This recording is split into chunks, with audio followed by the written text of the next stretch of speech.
നമസ്കാരം. National broadcasting news India Gulf റൗണ്ടപ്പിലേക്ക് സ്വാഗതം. ഇസ്രായേൽ ഖത്തറിൽ ആക്രമണം നടത്തിയ പശ്ചാത്തലത്തിൽ അറബ് മുസ്ലിം രാജ്യങ്ങളുടെ ഉച്ചകോടി ഞായറാഴ്ച ദോഹയിൽ നടക്കും. ഇന്നലെ ചേർന്ന അടിയന്തര UN രക്ഷാസമിതിയിൽ ഖത്തർ പ്രധാനമന്ത്രി ഷെയ്ഖ് മുഹമ്മദ് ബിൻ അബ്ദുൽ റഹ്മാൻ അൽ താനി പങ്കെടുത്തു.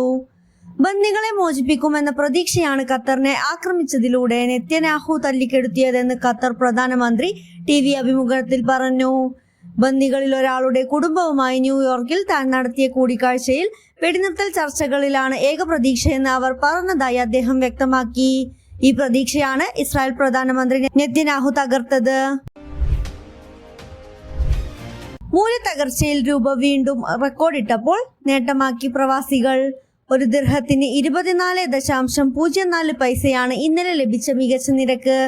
ഓഗസ്റ്റ് 29-നാണ് ചരിത്രത്തിൽ ആദ്യമായി ഒരു ദിർഹത്തിന് 24 രൂപ കടന്നത്. സൗദിയിൽ ഗർഭിണിയായ തൊഴിലാളി നിയമപരമായ അവധി നിഷേധിച്ചാൽ 1000 റിയാൽ പിഴ. തൊഴിൽ നിയമ ലംഘനങ്ങൾ, ശിക്ഷകൾ തുടങ്ങിയവുമായി ബന്ധപ്പെട്ട് പുതിയ ചട്ടങ്ങളാണ് മുന്നറിയിപ്പ്. നിലവിലുള്ള ലംഘനങ്ങൾക്കുള്ള ശിക്ഷ കടുപ്പിച്ചിട്ടുമുണ്ട്. മാനവ വിഭവശേഷി സാമൂഹിക വികസന മന്ത്രാലയത്തിൻ്റെതാണ് ഭേദഗതികൾ.